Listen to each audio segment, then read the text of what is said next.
वालेकुम and hello everyone. कैसे हैं आप सब लोग? उम्मीद करती हूँ कि आप लोग बिल्कुल ठीक होंगे। तो जी, आप सब लोगों को रमज़ान बहुत बहुत मुबारक हो। हम लोग भी बस ऐसे ही है, मतलब बच्चे बिल्कुल भी नहीं सोते सहरी से पहले। सहरी के टाइम ही तंग करना शुरू हो जाते हैं। तो ईशान का भी यही हाल था, बहुत रो रहा था, बिल्कुल नहीं सो रहा था। ज़बरदस्ती भी इसको मैं सुला रही थी पर ये बच्चा नहीं सो रहा था। तो फिर मैं इसको ऊपर से नीचे ले आई सेन में कि मैंने कहा वो जो एक सोया है वो भी ना उठ जाए। उसके बाद जी इसको पकड़ाया उसके चाचू को, और मैंने ना मतलब मैंने कहा चलो चीज़ें वगैरह निकालो, दूध वगैरह बराबर करके रखा, बाहर जो है दस्तरखान बिछाया, शीट वगैरह डाल दी, और टाइम 3:15 हो गया। तो और हाला जो है सहरी वही बनाती हैं, क्योंकि मैंने भी मतलब नहीं कहा कि मतलब मैं बनाती हूँ, क्योंकि बच्चों के साथ बड़ा मुश्किल हो जाता है। तो ये फिर एक ज़ाहिर एक टाइम पे मतलब करना होता है सब कुछ। तो इस वजह से मैं भी उनको नहीं कहा कि चले मैं बना लिया करूँगी, क्योंकि बच्चे फिर तंग करते हैं। और इसी तरह ही किसी दिन मुश्तबा ऊपर से नीचे आ जाता है, और फिर इजहान रो रहा होता है। अबल तो सिर्फ 2 दिन वो सोया है, वैसे तो वो सोता ही नहीं है। वो बस इस टाइम जब मैं सहरी बैठ के करने लगती हूँ उसको नींद आ जाती है, वो रोना शुरू कर देता है। फिर जी जल्दी जल्दी में मुझे ना करना पड़ता है। और जी कल क्या हुआ, मैंने आटा ही ना गूंदा, सिर्फ 2-3 मतलब 4 रोटियों का बस आटा था, और आटा ही ना मैंने गूंदा। और जब हाल हम लोग उठे भी लेट, बच्चे मेरे कल सो गए तो मैं भी साथ में सो गई, और जब लेट उठे तो देख आटा तो थोड़ा है मतलब। तो फिर जी फ्रिज में पड़े हुए थे फ्रोज़न पराठे, और हम लोगों ने वो निकाल के बना लिए हैं। मतलब अल्लाह का शुक्र है कि एकदम से जल्दी में मतलब उस टाइम ज़हन में आ गया कि फ्रिज में वो पड़ा हुआ है, तो फिर हम लोगों ने शुक्र है सहरी कर ली सबने सुकून से। तो जी यहाँ पर मैं अब समोसियों के लिए आलू वगैरह उबाल किए थे, चिकन में नमक और काली मिर्च डाल के इसको उबाल लिया था।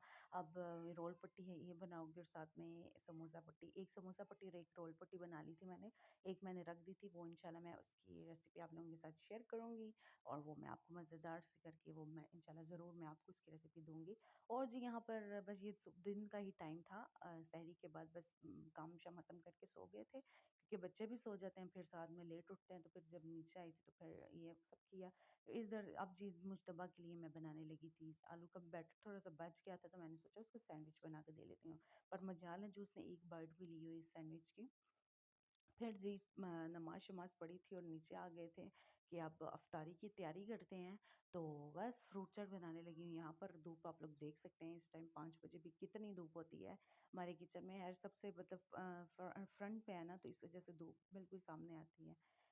सर्दियों में तो बहुत अच्छी बात है, गर्मियों में ज़रा इस टाइम मुश्किल होता है। वैसे इस टाइम मतलब हम लोग काम करते नहीं हैं।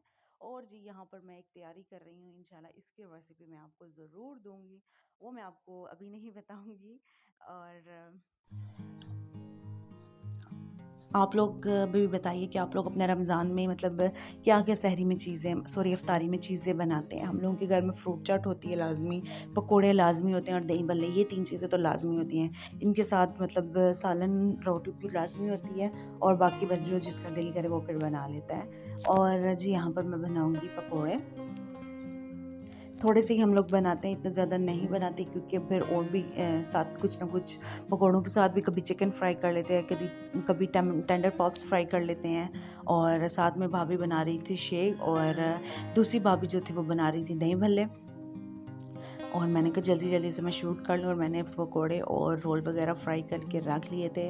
अब जब बाहर जल्दी से दस्तरखान बिछाएंगे, इस टाइम इतना मतलब हड़बड़ी मची होती है ना, बिल्कुल भी टाइम की समझ नहीं आती।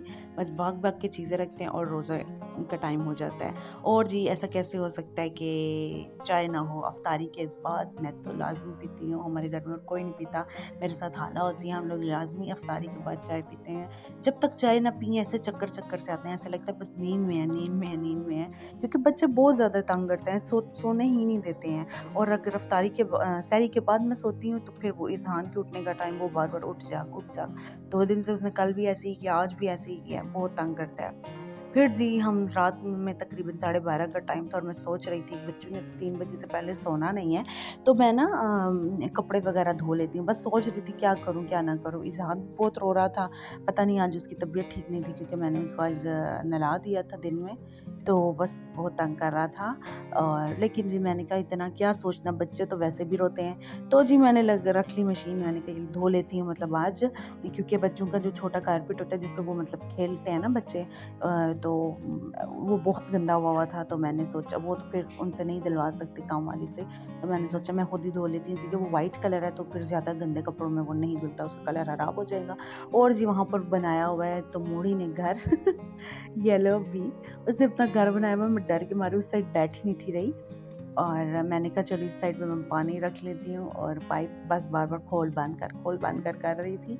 बस थोड़े से कपड़े थे बच्चों के, सिर्फ थोड़े से ही थे, लेकिन मैंने ज़्यादा कारपेट के लिए कहा कि मैं कर लूँ, और मुश्तबा हर जगह हाथ ज़रूर मारता है।